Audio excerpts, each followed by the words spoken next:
boom, we've got some knee issues.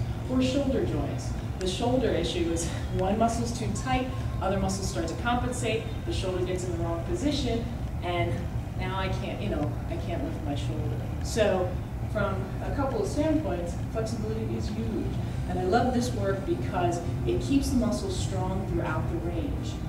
So we're not putting anything in a vulnerable position. So as you do these stretches, only take the stretches as far as you can maintain that resistance. Once you lose that resistance, then you're overstretching the muscle. So that would be the other important point.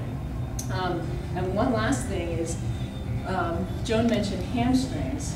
I mentioned before that the greater a muscle can lengthen, the greater it can shorten. So having the flexibility is critical.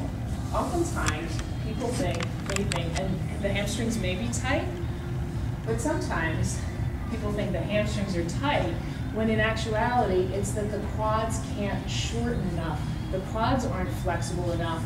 They can't shorten enough to allow the pelvis to tip, to allow the hamstrings to lengthen. So you can stretch your hamstrings till the cows come home, but if these quads can't shorten enough, if they're not flexible enough, you're never going to get the hamstring to stretch. Does that make sense? Mm-hmm. So as we do these stretches, we'll be doing balancing muscle groups.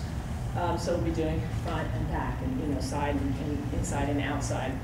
I'll also refer to these, and in the packets, they're referred to by organs. The little side thing, you can take this very physically and just look at the muscles, and we're just getting balancing muscle groups.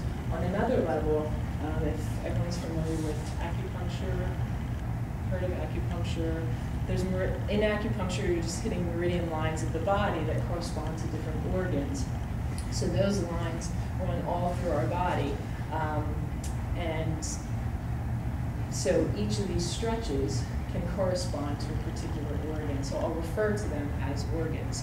Those muscle groups are following those meridian lines. So your stomach meridian line comes up through here, your gallbladder meridian comes along the side of the body, your lung meridian comes across the chest. So I'll refer to those as, when we're going to be talking about stretches and organ type.